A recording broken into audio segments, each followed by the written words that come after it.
Nearly 7,000 women from across the country and around the world made St. Louis, Missouri their home April 30th to May 2nd. They came as mothers, sisters, wives, daughters, advocates, teachers, pastors, bishops, students, and leaders, missionaries all. Part of the Sisterhood of Grace, each one greeting each other with, "We thank God for you."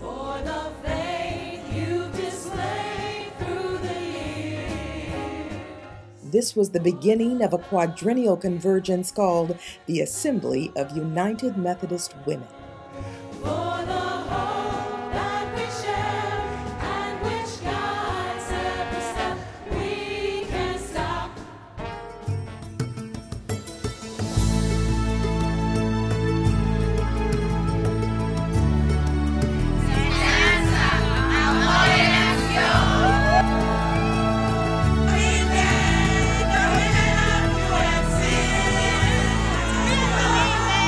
It was an opportunity to celebrate faith. I believe our connection with God through prayer will teach us to interpret the scriptures in a fresher way. And to put into practice love in action. Get to know who I am. Don't walk by like you won't understand. And don't assume what I'm capable of. Word. I really wanted to comment to see how women is united and how women are talking about the issue about social justice and mission for women. So I really want to come here. We both had people that kind of coerced us into it, and we had no idea what we were getting into, but then when we got here, we registered.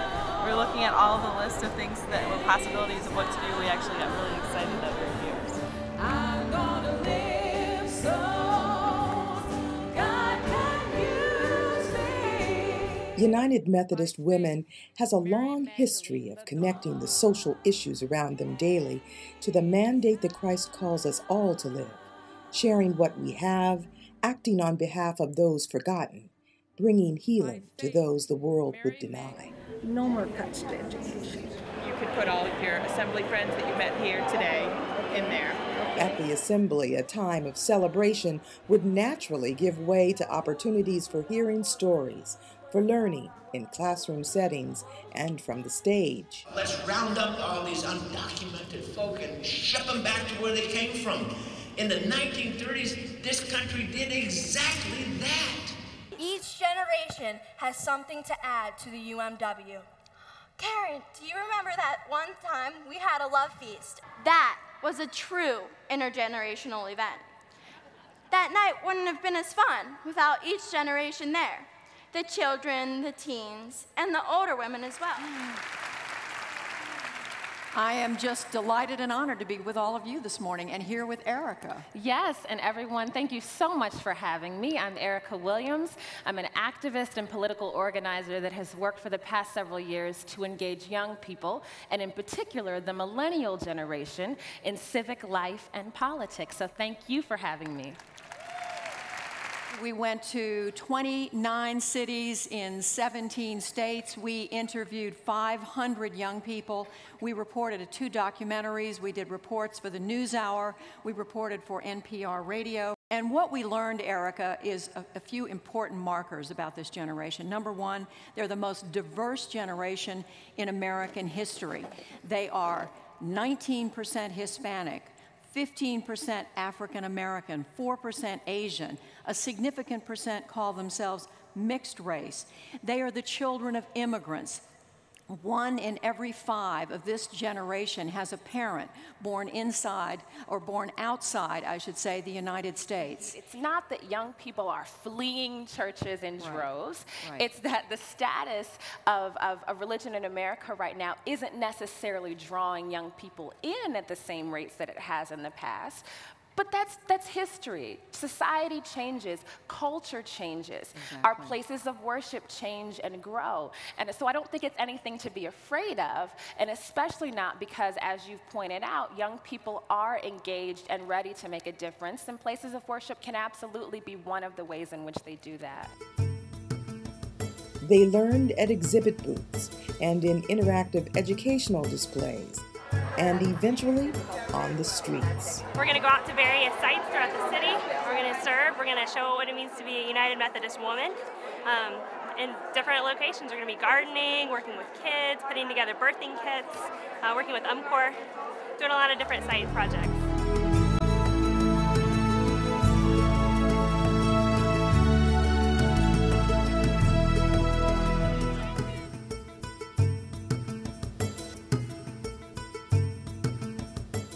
I brought my hat and gloves and I'm ready to go. We don't do enough outreach in our community, and I believe that the mission field can be right there at your own doorstep. So I hope to take this back and say, let's do an Ubuntu Day in Ottawa, Kansas. Some of you will be working in this storage closet, cleaning and sorting. Some of you will be polishing the beautiful wood in the sanctuary. It's a win-win for both of us. We're letting the sun shine in by washing windows in one of the dormitories, the SON as well as the SUN. And that was what we all came down to, that this is just real special to be here today. More than 1,000 of these women would take to the streets again during the assembly, this time to raise their voices in order to be a voice of conscience. Not only in the state of Arizona, but across this country, we are facing a major challenge. And you and I are here to make a faith-based public witness, because beyond this being a political issue, it is a faith issue. It is at the very core of what it means to be people of faith. We stand for immigrant rights. I live in Harlingen, Texas, in the border region, which is part of the Southwest Texas Conference. My family is one that can say that we did not cross the border. The border crossed us.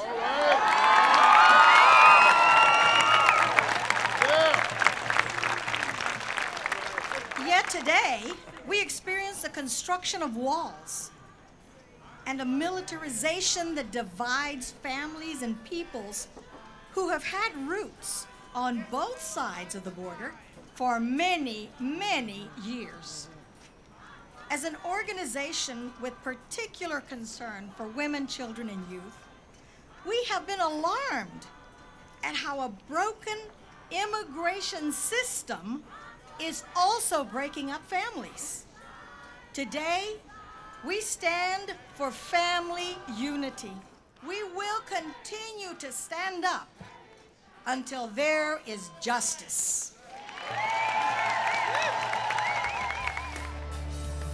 At each assembly, United Methodist Women offers a rich bounty of creative talent, spotlighting the gifts of those nurtured through their support, like the Community Performance Ensemble from the Leslie Bates Davis Neighborhood House in East St. Louis, Illinois, and the vocal stylings of multi-Grammy Award-winning gospel singer CeCe Winans and Latin Grammy Award winner Lila Downs.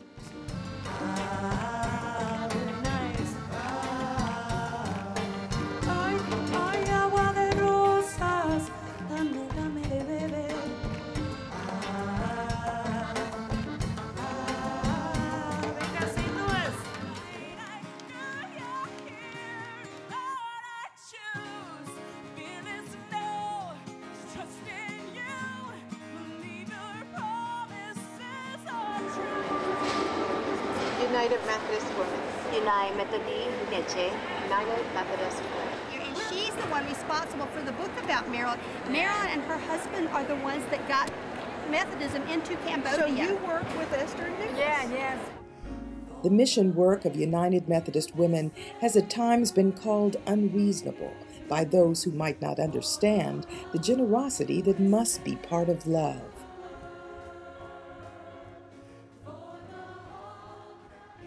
But the mission of United Methodist Women has also been prophetic, presenting a vision to the church and the world of what it means to be the hands and feet of God. Immigration has been a subject of concern for United Methodist Women since the time that Alma Matthews walked to the docks in New York to greet the ships bringing girls to the United States.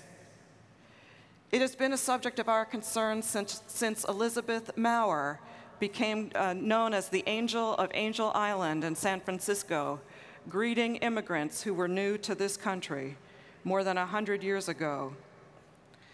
Mrs. May Gray reminded us last night that the march of today is connected to the march in our history.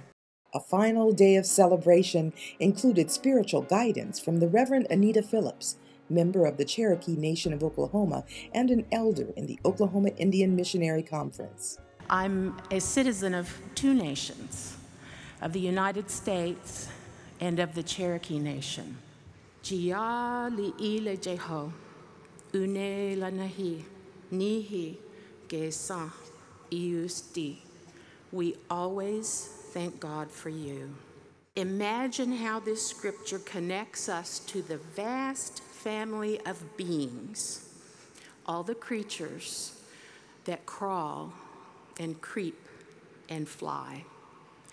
And imagine how this scripture connects us to the parts of all creation that provide the structure, the support, and the protection for life. Things like the mountains and the soil and the waters. The English term Trail of Tears comes from the Cherokee and more accurately might be translated the places where we cried. I cannot imagine how many tears were cried on those journeys. And you know, in truth, we are all connected to our own trail of tears. Whether it is the life of an abused woman, a neglected child, someone with an addiction, someone with a family member that you shed tears over, everyone is connected to a trail of tears. As the waters flow across creation, we think about those tears we have wept in the places from whence we came. Consider our tears in light of the circle of the waters. The places where we have cried, those trails covered with tears, are not the end of the journey. Through the power of the Creator's love and inspiration and presence, through the power of Jesus Christ, there is a way to make it. And not just survive, not just make it, but we can even move to joy. Our tears are like the tiniest of sprinkles and trickles that become the headwaters of mighty rivers. Our tears flow into the larger and larger bodies of water. And then there is a drawing up into the clouds, and those clouds continue. This is the cloud of witnesses, the cloud that surrounds us, full of those who came before and who celebrate every victory of our lives. We are a part of that circle.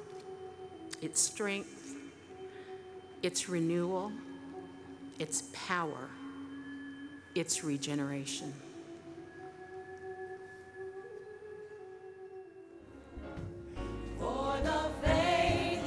The Assembly of United Methodist Women ended as it began, in song, with creativity, and in dance.